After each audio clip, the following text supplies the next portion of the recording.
तो चलिए आज हम लोग एक बहुत ही रहस्यमयी टॉपिक से पर्दा उठाते हैं। इस रहस्यमयी टॉपिक का नाम है क्रोमैटिन। क्रोमैटिन क्या होता है, क्रोमैटिन के जो शेप होते हैं वो कैसे चेंज होते हैं, और क्रोमैटिन के कितने टाइप्स होते हैं, और उस टाइप्स को हम डिटेल में समझेंगे। इन सब को समझने से पहले, यानी इस टॉपिक को स्टार्ट करने से पहले, आपको एक महत्वपूर्ण सूचना देना चाहता हूँ। ये महत्वपूर्ण सूचना ये है कि इस चैनल पे 9 से लेकर के 12 तक के उन सारे बच्चों के लिए जितने भी साइंस के एनसीईआरटी सॉल्यूशंस हैं, या फिर इन टेक्स्ट क्वेश्चन हो, चाहे वो एक्सरसाइजेस के क्वेश्चन हो, वो सब वीडियो लेक्चर के थ्रू और एक बेटर एक्सप्लेनेशन के साथ में आपको इस चैनल पे मिलने वाला है। और साथ में एनसीईआर 11th और 12th जो बच्चे आईआईटी और नीट की तैयारी कर रहे हैं, उनके लिए मैं बता दूं कि एनसीईआरटी काफ़ी ज़्यादा इम्पोर्टेंट बुक होता है इन सारे प्रोसेस में, यानी सिलेक्शन तक के लिए। हमारे पास अगर हमें एनसीईआरटी की अच्छी समझ है, क्योंकि एनसीईआरटी एक ऐसी हाई लेवल की बुक होती है जिसके हर एक लाइन से कम हम 50 क्वेश्चंस को डिज़ाइन कर सकते हैं। इसलिए जो बच्चा एनसीईआरटी अच्छे से समझ गया, उसको आगे वो चाहे नीट की प्रिपरेशन करना चाहता हो या फिर आईआईटी जेईई की प्रिपरेशन करना चाहता हो, वो बहुत आसानी से उसका रास्ता जो है वो साफ हो जाता है, यानी रास्ते आसान हो जाते हैं उनके लिए। क्योंकि यही एक ऐसी बुक होती है जिनको समझने में बच्चों को बहुत दिक्कतें आती हैं। बाकी तो उसके बाद साइड बुक बनाया ही इसीलिए गया है ताकि बच्चों को आसानी से सिंपल लैंग्वेज में समझ में आ सके। तो अगर आप हमारे साथ जुड़े रहेंगे कंटिन्यूअसली, तो आपको ये बेनिफिट होगा कि आप नीट से संबंधित एक भी क्वेश्चन ऐसा नहीं होगा जो हमारे यहाँ ना पढ़ाया जाए आप लोगों के लिए। और इसके साथ साथ चाहे वो आईआईटी के भी बच्चे होंगे, उनके लिए भी काफ़ी क्वेश्चंस हम यहाँ पे डिस्कस करेंगे। इसके बाद इस चैनल के माध्यम से जितने भी बोर्ड की प्रिपरेशन कर रहे स्टूडेंट हैं, उनके लिए भी एक एक टॉपिक, एक एक चैप्टर अच्छे से क्लियर व्यू के साथ एक्सप्लेन किया जाएगा। तो चलिए फिर हम लोग अपने टॉपिक पे आते हैं वापस से। हमारा टॉपिक है क्रोमैटिन। क्रोमैटिन क्या होता है? आप सब में से किसी को पता है क्रोमैटिन क्या होता है? चलिए कोई बात नहीं, हम बताते हैं आपको कि क्रोमैटिन क्या होता है। क्रोमैटिन एक कॉम्प्लेक्स होता है डीएनए और प्रोटीन का। यूकैरियोटिक क्रोमोसोम के अंदर डीएनए और प्रोटीन का एक कॉम्प्लेक्स होता है जिसे हम लोग क्रोमैटिन कहते हैं। ध्यान से समझिएगा, मैं दोबारा से बताता हूँ कि क्रोमैटिन क्या होता है। क्रोमैटिन जो होता है ये यूकैरियोटिक क्रोमोसोम के अंदर डीएनए और प्रोटीन का एक कॉम्प्लेक्स होता है। समझ में आ गया? अब देखिए आगे हम लोग अगर बात करें कि डीएनए की, तो डीएनए के बारे में आप सबको पता है कि डीएनए का full form deoxy nucleic acid होता है, और डीएनए का काम होता है जेनेटिक इन्फॉर्मेशन को कैरी करना। DNA carry genetic information.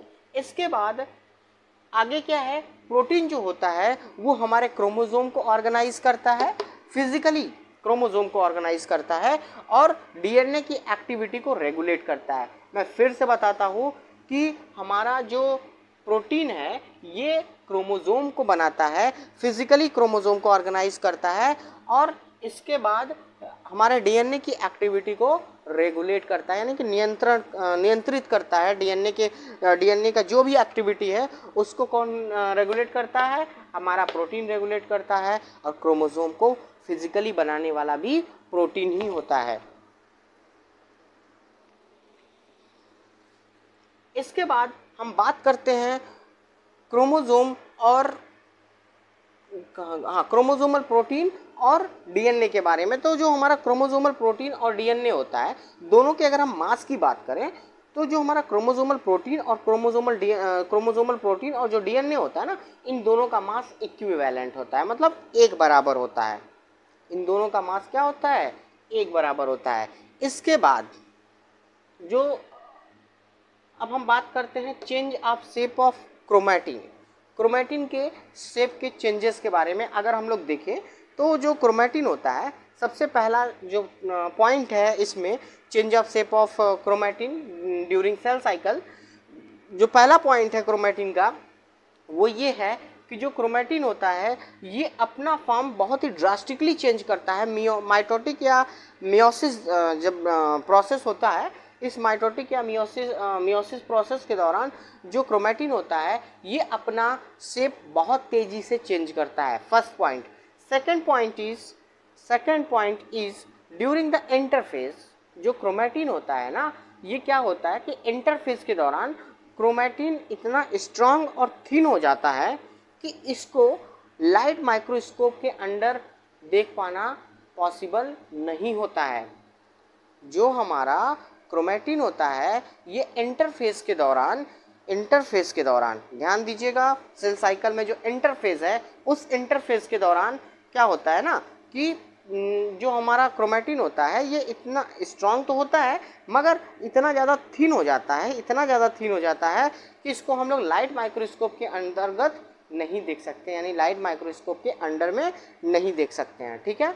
इसके बाद जो तीसरा पॉइंट है हमारा change of shape of chromatin during cell cycle में, वो ये है कि जब मियोसिस, अक्सर देखा जाता है कि जब मियोसिस हो या माइटोसिस हो, ठीक है, मियोसिस और माइटोसिस में क्या होता है ना कि जो क्रोमेटिन होता है ये हाईली कॉइल्ड हो जाता है और साथ में क्या होता है ना कि ये काफ़ी ज़्यादा डेंस हो जाता है, बल्की हो जाता है, जिसे हम लोग क्रोमोसोम कहते हैं।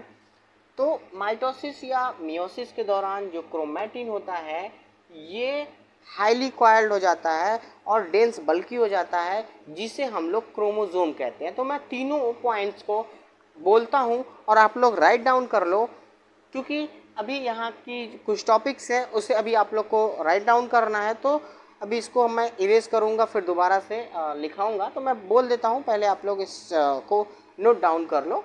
ठीक है। First point, first of all, you should write down the headings. Changes of shape of chromatin during cell cycle. This is the heading, changes of shape of chromatin during cell cycle. Chromatin changes in its form drastically during mitosis or meiosis. Chromatin changes its form during chromatin changes its form drastically during mitosis and meiosis. This is your first point. And the second point is during interphase the chromatin is strung out. During interphase the chromatin is strung out so thinly that the chromosome cannot be seen under light microscope. तीसरा point जो होगा वो ये है कि but during most of mitosis and meiosis